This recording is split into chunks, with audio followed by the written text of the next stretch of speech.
आप कोई भी सर 3 पॉइंट बता दीजिए, कोई भी 3 क्वालिटीज जो कि एक नॉर्मल पर्सन है वो अगर अपने डेली लाइफ में, डेली रूटीन में लेके आता है तो वो अपनी लाइफ को इम्प्रूव कर सकता है।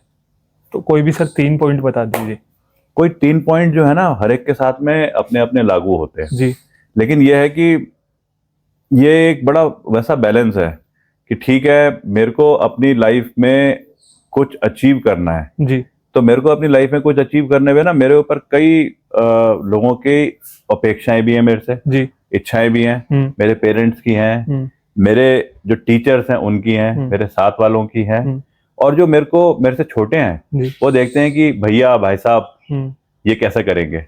एक मेरे पे ये अपेक्षा है, दूसरा मेरी अंदर की एक अपेक्षा है कि उनकी तो मेरी तरफ ये है, मैं उनकी जिम्मेवारियां कैसे पूरी कर सकता हूँ, वो ये सोचते हैं तो मैं कैसे इसको करूं। तो उसको ना एक बड़ा, मेरे को लगता है कि एक बैलेंस तरीका ये है कि पहले तो हम ये समझ लें कि हमारे अंदर हर कोई तो प्रेसिडेंट ऑफ इंडिया नहीं बनेगा। बिल्कुल सर। हर कोई तो हाईएस्ट बिजनेसमैन नहीं बनेगा। हर कोई तो परमवीर चक्र वाला उसको मौका नहीं मिलेगा। नहीं। हर किसी को कोई ना कोई ऐसी चीज रहेगी जो कि अपने एक खासियत होती है। तो अपने तरीके को पहले आइडेंटिफाई कर लो। आज मेरे ख्याल से हर किसी के, हर युवा के अंदर इच्छा होती है कि मैं अपना कंट्रीब्यूशन कैसे दूं इस देश के लिए। जी। या मैं उल्टा बोलूंगा, सबसे पहले अपने परिवार के लिए, फिर उसके बाद में अपनी कम्युनिटी के लिए, फिर उसके बाद में अपने राष्ट्र के लिए, जो धीरे धीरे करके बनते हैं। जी। तो अभी कंट्रीब्यूशन में कोई डेफिनेशन नहीं हो सकती कि ये वाला प्रोफाइल जो है ये बहुत अच्छा है, ये खाली फौजी होना चाहिए तभी देशभक्त होगा। एक अच्छा देशभक्त वो भी है जो आज सबसे डाउन ट्रॉडन लोगों के लिए काम कर रहा है, ताकि सोसाइटी में जो डिस्पैरिटी आ रही है, जो सोसाइटी में हमारे अमीर गरीब के बीच में जो डिसबैलेंस आ रहा है, उसको खत्म कर सके, उसे खत्म करने वाला बने, वो ब्रिजिंग का काम करे। जी। कैसे अपने को आइडेंटिफाई करें हम कि हमारे अंदर क्या खासियत है। मेरे को लगता है एक तरीका ये है कि हम अभी यहाँ पे हम यहाँ स्क्रीन में दिख रहे हैं और 2 हमारे स्क्रीन के सामने बैठे हुए हैं। बिल्कुल सर। एक आदमी आया, उसने हम चारों को एक कहानी सुनाई, एक गाथा सुनाई। उसने गाथा सुनाई हमारे प्रेसिडेंट अब्दुल कलाम जी के बारे में। जी सर। हम चारों ने सुन ली, वो स्टोरी सुनी, कैसे वो एक बच्चा मछुआरे परिवार में हुआ, कैसे पढ़ाई करी, कैसे वो स्पेस टेक्नोलॉजी में आया, कैसे उसने चीजें आगे करी। हो गया। उसके 15 दिन के बाद में एक दूसरा आता है, वो आकर के अटल बिहारी वाजपेयी जी के बारे में बताता है बड़े अच्छे तरीके से, वही पूरी नरेशन बचपन से लेके। तो उसमें ना हर एक की एक स्टोरी उसके इंडिविजुअल कैरेक्टर को भी हाईलाइट कर रही है। एक तीसरा आता है, वो आकर के बताता है जनरल बिपिन रावत के बारे में। आज जनरल बिपिन रावत एक हमारे आदर्श भी है सबके, बिल्कुल बिल्कुल, उनके बारे में बताता है।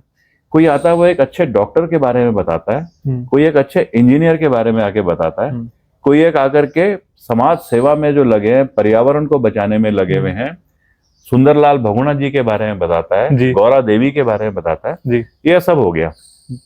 अब ये हो गए 4 महीने। ये 4, हाँ। 4 महीने के बाद में हमको सबको बिठाया और टीचर ने आके बोला तुम अपनी मर्जी से एक आदमी के ऊपर ऐसे लिखो। ये जो तुम्हें 6 कहानियां सुनाई गई थी 6 महीने में, ठीक है। आपने लिखी जनरल बिपिन रावत पे, जी। मैंने लिखी गौरा देवी के ऊपर, इसने लिखी कलाम साहब के ऊपर। तो जो गौरा देवी की जो स्टोरी मैंने लिखी है, तो मेरे घर वालों को, मेरे टीचर्स को, सबको ये समझ में आना चाहिए कि मेरे अंदर से जो प्रैक्टिकल जो वो है ना कि मेरे को आगे किस फील्ड में जाना चाहिए, वो गौरा देवी की सोच वाली है। आपके अंदर क्या फील्ड है? आपके अंदर है general Bipin Rawat, Indian army ji. इसके अंदर है अब्दुल कलाम, एक साइंटिस्ट, एक इंजीनियर। तो अगर हम उसको उस दिशा में लेकर के जाएंगे तो शायद वो अपने जो खासियतें हैं उसको अच्छे तरीके से प्रोजेक्ट कर पाएगा, उस फील्ड में जाएगा, सेटिस्फाइड रहेगा और नेशनल कंट्रीब्यूशन में उसका बड़ा रोल होगा। तो इंडिविजुअल को कैसे बोलते हैं ना, काउंसलिंग, गाइडेंस, प्रैक्टिकल तरीके होने चाहिए। अगर गाइडेंस में आकर के कोई बोले, मैं कहीं जाकर के बोलूं कि भाई मैं तो एक फौजी हूं, तो मैं उसी का तो गाइडेंस बोलूंगा, join army as an officer. अब उसमें अगर मैं चीजें वो करता रहूंगा तो मैं आपको भी खिचड़ी में डाल जी। तो हो सकता है कि मैं आपको कोई ऐसी चीज जरूर करा सकता हूं कि डिसिप्लिन की बताऊं, पर ओवरऑल कैरेक्टर की जो बात है शायद उसका एक प्रैक्टिकल तरीका ये हो सकता है।